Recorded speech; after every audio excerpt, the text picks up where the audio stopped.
Welcome back to Munroe's Corner. Today we got Thomas Sowell, facts about slavery never mentioned in school. All right, so his last video I did, that's my first time listening to him, and he pretty much schooled me, gave me a lot of information I never knew. So I'm eager to learn more. We're gonna get our education on. We're gonna get our education on today, all right? So let's get it.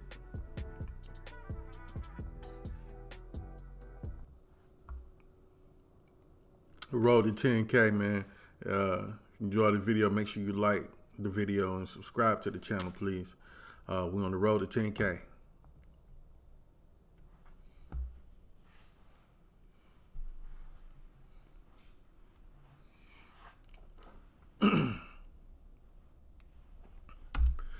The excerpt is taken from the book Black Rednecks and White Liberals. Wow, that sounds like an amazing book.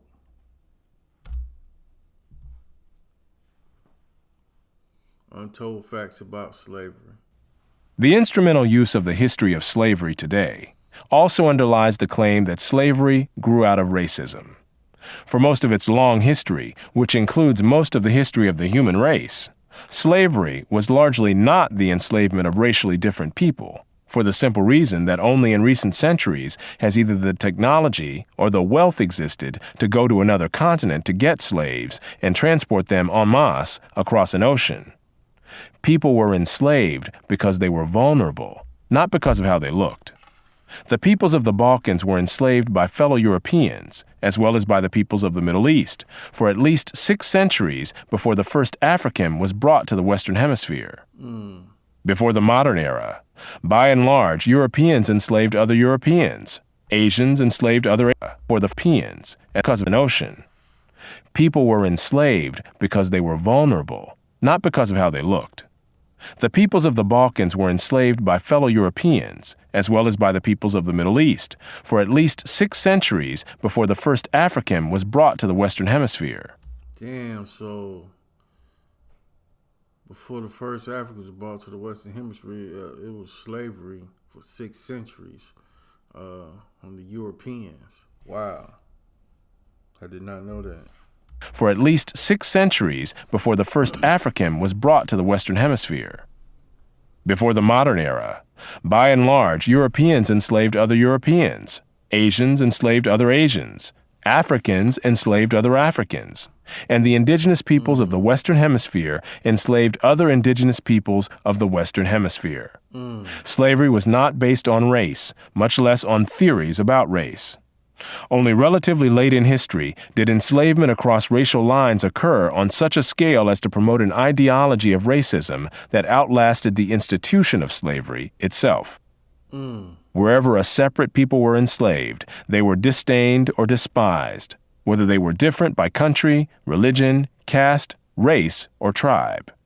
In East Africa, the Maasai were feared slave raiders, and other African tribes, either alone or in conjunction with Arabs, enslaved their more vulnerable neighbors.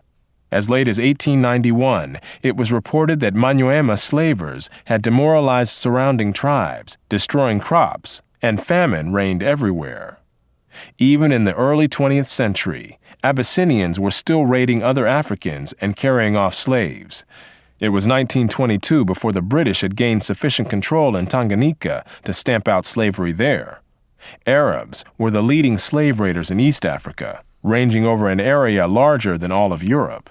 The total number of slaves exported from East Africa during the 19th century has been estimated to be at least 2 million.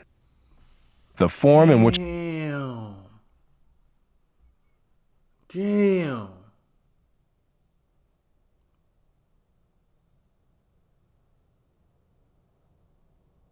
Africans were slaves. So the Africans enslaved other Africans. Like, did you hear that number? 2 million? Wow. Has been estimated to be at least 2 million. The form in which the story of slavery has reached most people today has been along the lines of the best-selling book and widely watched television miniseries Roots by Alex Haley. Challenged on the historical accuracy of Roots, Haley said, "I tried to give my people a myth to live by." This instrumental use of history, or purported history, is open to the same objections as other instrumental myth-making. Oh, wow. Despite So he said he tried to give his people a myth to live by. Here I am just thinking Roots is just all factual. You know what I'm saying? All these years. All right, I'm going to keep playing. To the same objections as other instrumental myth-making. Despite the impression created by Roots, during the era of the massive slave trade from West Africa, a white man was more likely to catch malaria in Africa than to catch slaves himself. The average life expectancy of a white man in the interior of sub-Saharan Africa at that time was less than 1 year. By and large, men from Europe or the Western Hemisphere came to the coasts of Africa, bought their slaves, and left as soon as possible. Even so, the death rates among the white crews of the ships carrying slaves to the Western Hemisphere were as high as the death rates among the slaves themselves. That makes sense. That the Africans enslaved other Africans, if, you know what I'm saying, the chances of the white man catching malaria was that high. Because that would just be a death sentence going over there, you know what I'm saying, trying to round up the troops to get the slaves. So they just pull up to the coast. The Africans already got the slaves to sell. Damn. We've been holding our people down for a long time. We've been killing ourselves for a long time. We've been hating ourselves for a long time. This is fucked up, man. This is fucked up, man. Our own people, goddamn, slaved our own people. Sold us off. Western Hemisphere were as high as the death rates among the slaves themselves. It was only much later, after quinine and other medical measures enabled Europeans to survive where there were tropical diseases, was it possible for them to invade Africa in force and establish empires there. But by then, the Atlantic slave trade had already been ended. During the era of that trade, Africa was largely ruled by Africans, who established the conditions under which slave sales took place.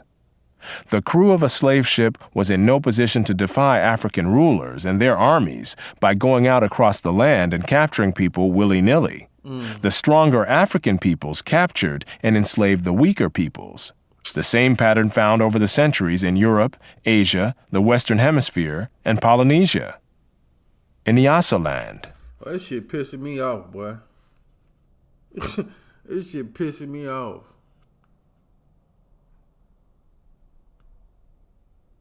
Because I'm all about unity. You know what I mean? The Ngoni and Yao swaggered over and terrorized other tribes. In Uganda, these motherfuckers wouldn't have had a chance. They wouldn't have had a chance to enslave us. If our people wasn't selling us, they would have never had a chance. And they came over there, we could have fought them off. Easy. By them coming over there, period, they risking their life just because of the malaria.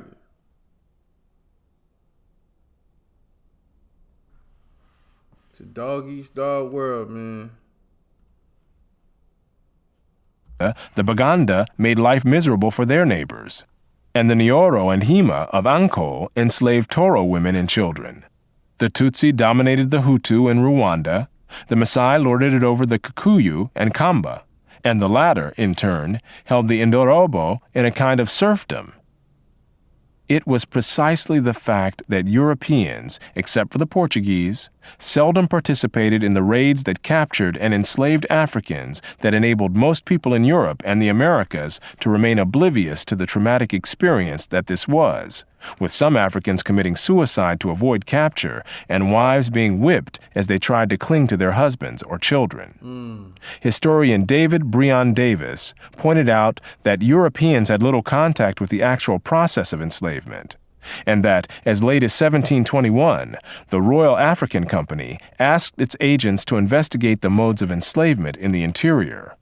Europeans typically saw only the end results, enslaved people being offered for sale on the coast. It was much the same story in the Ottoman Empire, where those who bought slaves had no idea what these slaves had been through before. Damn. The unique position of the Western world in the history, and especially the destruction of slavery, need not imply that there was unanimity within the West on this institution.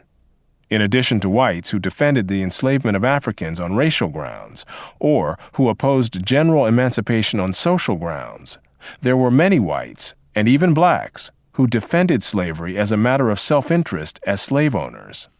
Although most black owners of slaves in the United States were only nominal owners of members of their own families, there were thousands of other blacks in the antebellum South who were commercial slave owners, just like their white counterparts. Damn. An estimated 1/3 of the free persons of color in New Orleans were slave owners, and thousands of these slave owners volunteered to fight for the Confederacy during the Civil War. Wow. Black slave owners were even more common in the Caribbean. In Wow. short, there were many defenders of slavery in the West, even in Black slave owners. Like, how could you?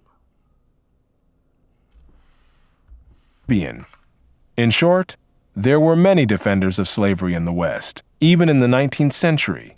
And outside the West, slavery was too widely accepted to require defense. No other nation ended slavery in the same way as the United States did, and few ended it after so short a struggle, as history is measured. How and why did slavery end in most of the world? There were two major processes. Over the centuries, as more and more territories around the world consolidated into nation-states with their own armies and navies, raiding those territories to capture and enslave the people who lived within them became more hazardous in itself, and also risked military retaliation against the countries from which the raiders came. Thus, more and more peoples became off-limits to slave raiders over time. Put differently, the areas which remained subject to slave raiding over the centuries were primarily those where the people lived in smaller or weaker societies. Such societies continued to exist where it was difficult, for geographic or other reasons, to consolidate large areas under one government. This was true of the Balkans, the backwaters of Asia, and much of sub-Saharan Africa. By the early modern era, sub-Saharan Africa, with its numerous and severe geographic handicaps, was one of the last remaining areas from which vast numbers of people could be enslaved.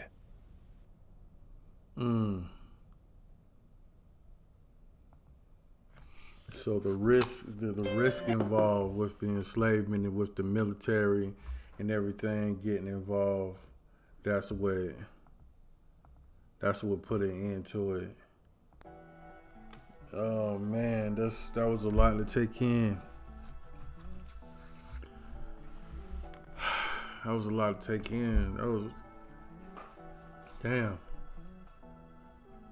Right, man. They need to teach that in school. You know what I'm saying? Like, we definitely need to teach that in school.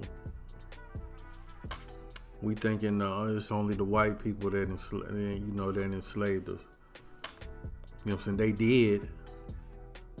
You know what I'm saying? But our own people enslaved us first and sold us off. Like the more powerful people, it's continuous cycle. The stronger, you know what I'm saying, knock off the weak. Stronger make the weak work for them. Stealing, you know what I'm saying? still goes on. Corporate America, all that type of shit, man. Slavery is just terrible, period. You know what I'm saying? Like, that goes without saying. Wish that shit just never existed. Any nation, anywhere, just period, man. It's just fucked up that we got this fucking, you know what I'm saying, these 400 years, you know what I'm saying, but even before them 400 years, it was like, how longer was it really when our own people was slaves? Got a horrible start in this country because our people was already enslaving us. That's crazy, man. That's crazy. Damn, man. All right, man. Shout out to all the good people out there, man. Shout out to all the good people out there, man. I really like this brother. I like, you know what I'm saying? He's very informative. Definitely want to react to some more of his videos. If y'all have some dope ones and y'all want to recommend to me, let's watch it together. All right, so put it in the comments. If you enjoyed this reaction, please like, subscribe, and turn your notifications on. All right, peace out, love y'all. Damn.